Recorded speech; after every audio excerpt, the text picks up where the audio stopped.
I was given 5 minutes to clear my desk before my husband's father, the CEO, dismissed me in front of the entire leadership team. Instead of breaking, I smiled and said, "Thank you."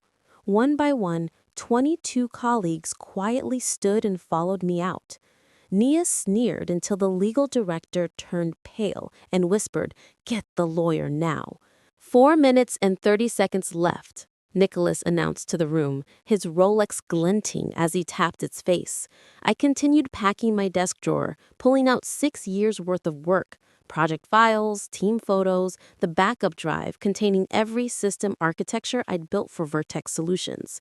The 12 executives watched in silence as I placed each item deliberately into my cardboard box. Nia Blackwood leaned back in her chair, examining her manicured nails with practiced boredom. She thought she'd won. 4 minutes, Nicholas called out again, his voice sharp with authority.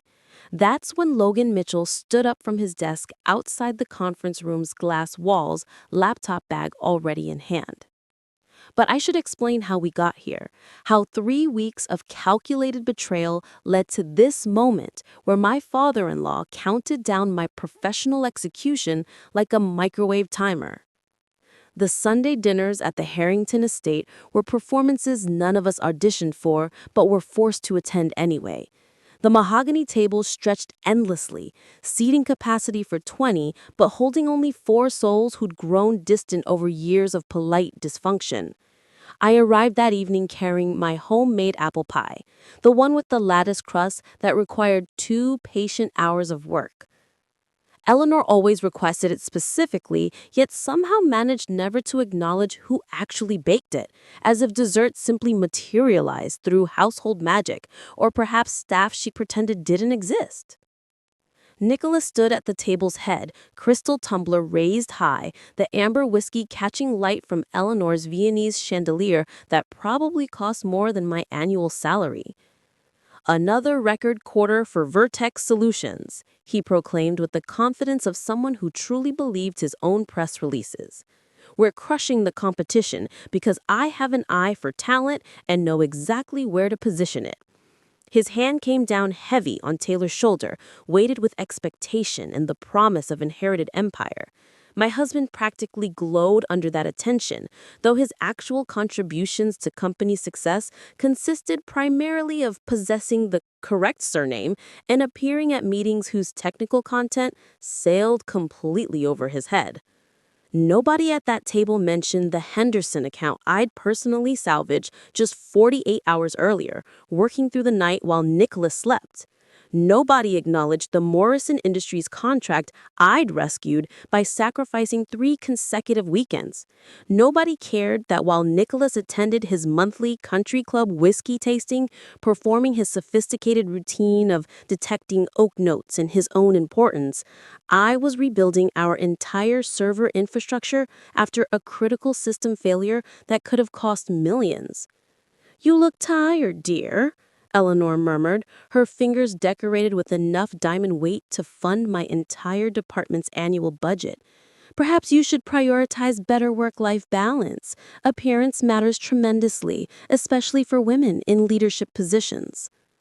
I swallowed my response along with the overcooked salmon that tasted like resentment. The truth was simple and damning. I looked exhausted because I'd been awake for 36 consecutive hours, but admitting that would only confirm their unspoken narrative, that I couldn't handle the pressure, that I was, as Nia would soon document, completely overwhelmed by responsibilities. Morning routines with Taylor had devolved into a study of marital disconnect played out in mundane rituals. Each day began identically, him fumbling with the expensive espresso machine his parents gifted us, producing coffee that tasted like burnt disappointment, while his attention remained glued to sports news on his phone. "Big week coming up?" he asked that particular Tuesday morning, 2 weeks before my world would detonate. "I should hear about the promotion announcement today." I watched his reflection tense in the microwave door, that telltale stiffness that meant uncomfortable topics ahead. "Right, the promotion," he said, taking a sip of his failed latte. Dad mentioned Nia's really been impressing people lately. Apparently, she's been staying late, volunteering for extra projects. really showing initiative. My fingers froze above my laptop keyboard. Nia Blackwood, who arrived at 9:30 sharp every morning and departed at 5 on the dot without fail? Nia, whom I'd been personally training for 3 months at Nicholas's specific insistence. She just needs mentoring, he'd said. Someone to show her how we operate here. So I had opened my professional playbook completely, shared strategies I'd developed over years, explained delicate client relationships with the patience of a kindergarten teacher guiding students through basic concepts. She'd taken extensive notes in her designer portfolio, asking questions that felt increasingly invasive in retrospect. How do you handle system failures? What's your backup protocol? Who maintains administrative access? I'd interpreted her curiosity as eagerness to learn. Turns out she was systematically building a case for my replacement. The server migration crisis should have been my moment of absolute vindication, the proof of my indispensable value. 7 days before, Nicholas would slam his palm on that conference table. Our entire data infrastructure required emergency migration. 40 terabytes of critical information. An 8-hour window for completion. Zero margin for error. Murphy's Law manifested with cruel precision.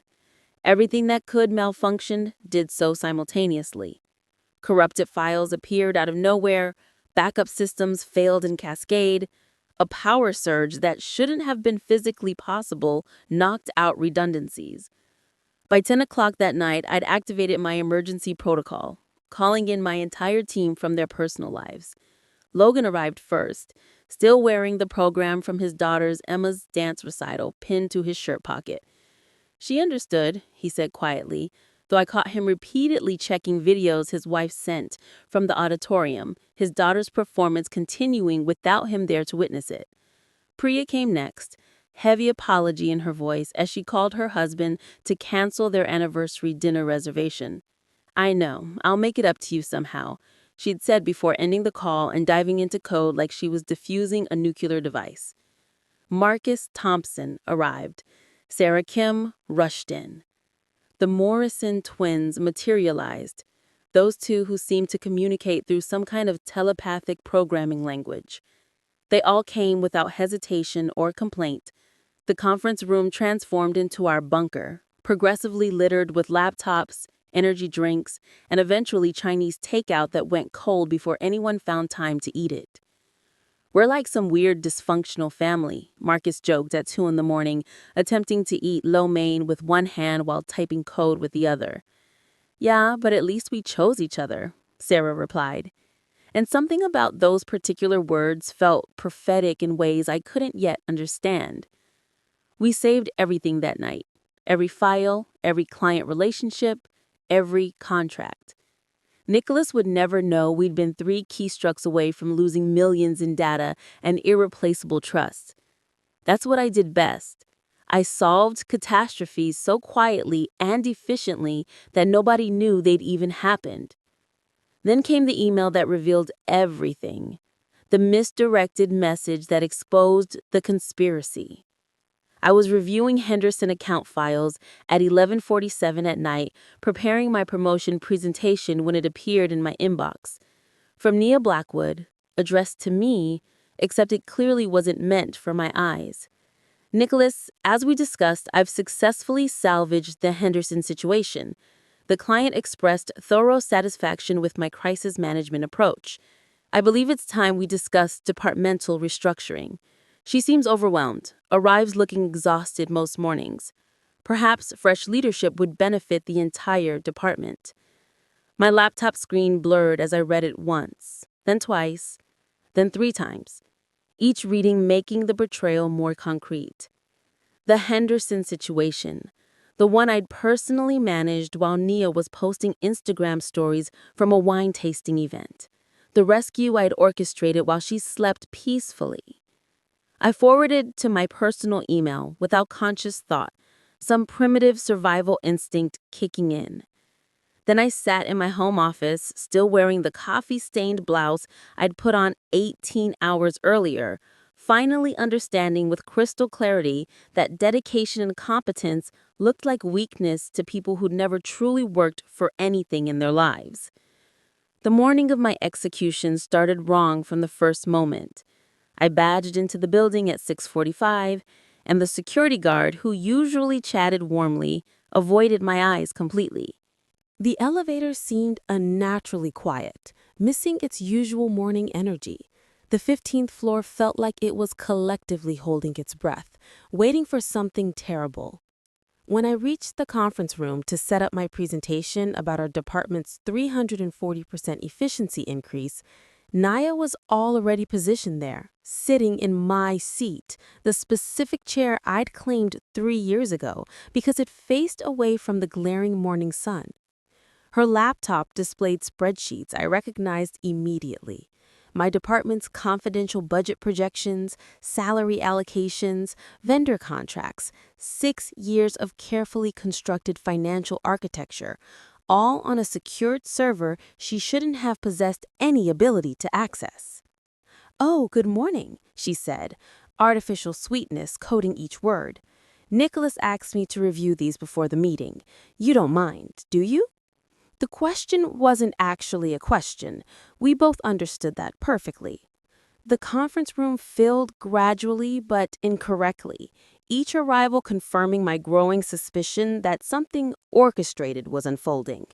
David Park from finance entered first, clutching his tablet like a defensive shield, refusing to meet my eyes when I offered my standard good morning greeting.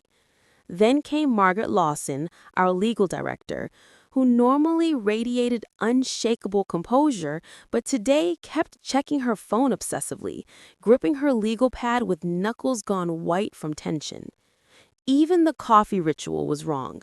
Usually, someone would have started the expensive machine by now, the one that ground fresh beans for each cup.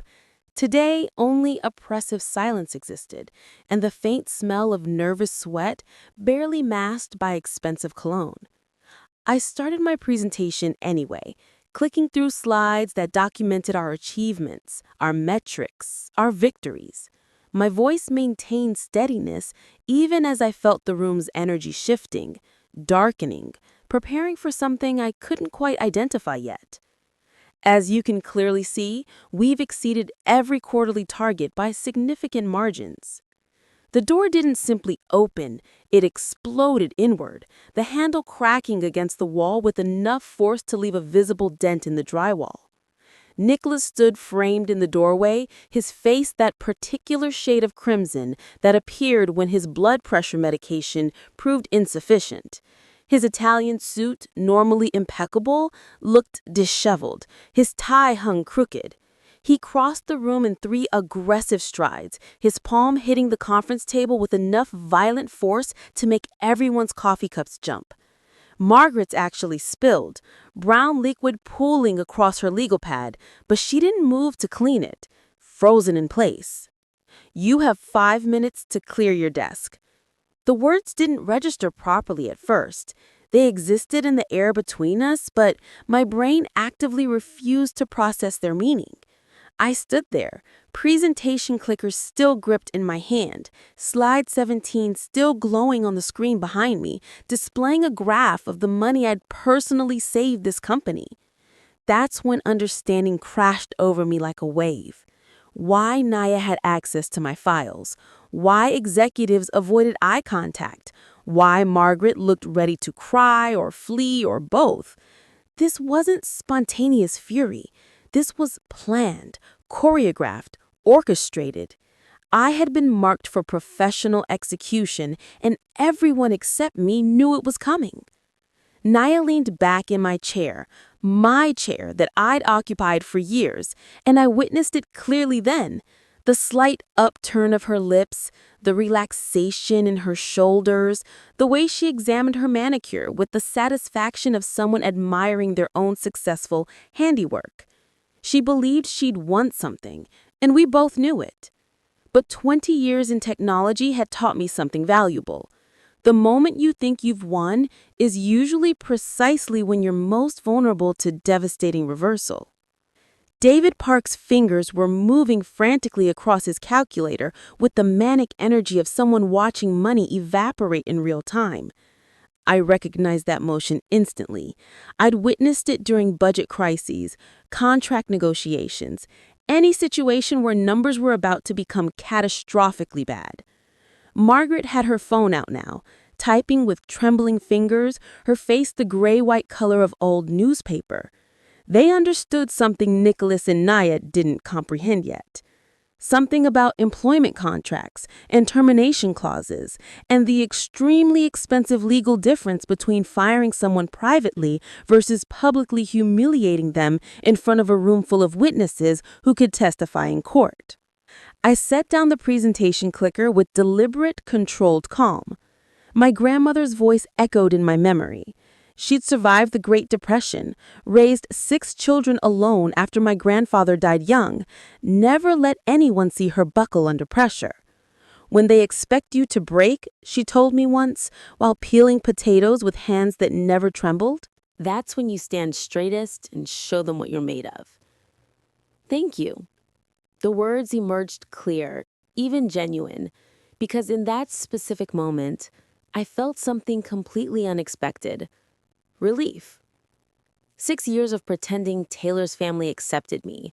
6 years of Eleanor's backhanded compliments about my appearance while I saved her husband's failing company. 6 years of being good enough to fix every crisis, but never quite good enough to truly belong to their world.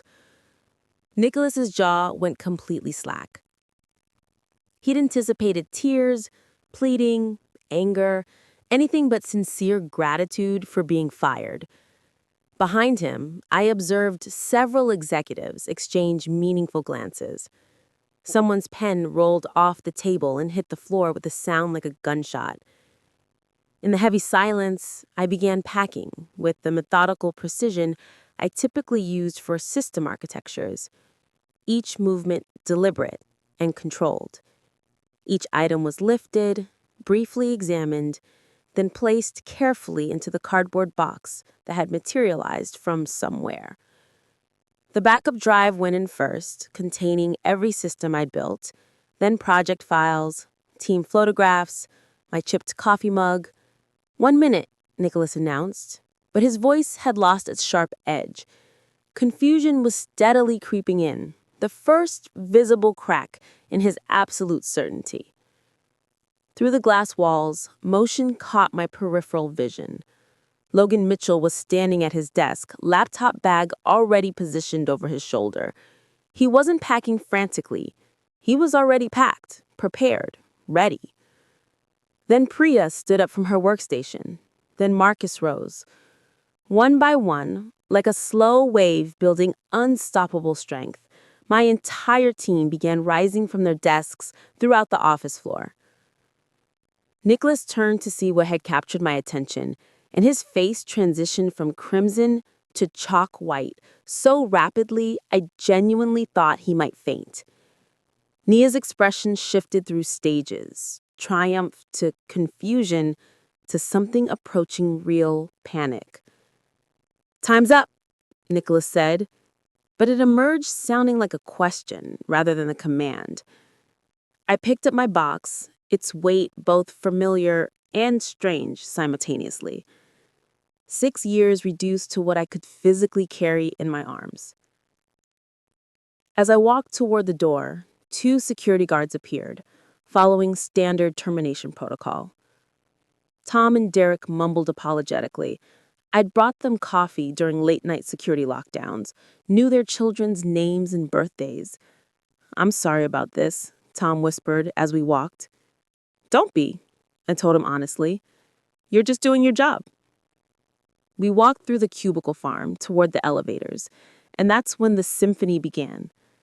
The sound of chairs squeaking as they pushed back from desks, the rustle of bags being gathered hastily, the soft sequential thuds of laptops closing.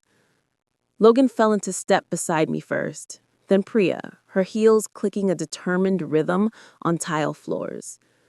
Marcus joined. Sarah appeared. The Morrison twins moved in their characteristic perfect synchronization. By the time we reached the elevator bank, 22 employees had joined our procession, walking out of stable employment into complete uncertainty. Tom stopped walking entirely, his hand dropping from my elbow. "In 15 years of security work," he said, voice thick with something between awe and profound respect, "I've never witnessed anything remotely like this." The elevator doors closed on 22 employees, one recently fired manager, and one security guard who looked like he just witnessed either a miracle or a massacre and wasn't entirely sure which. Nobody spoke during the descent. The only sounds were mechanical, humming, and phones beginning to buzz insistently as news spread. When the doors opened to the lobby, we walked out into blazing midday sun that made everything look overexposed and surreal. Maria, at reception, stood up abruptly, her chair rolled backward into the wall.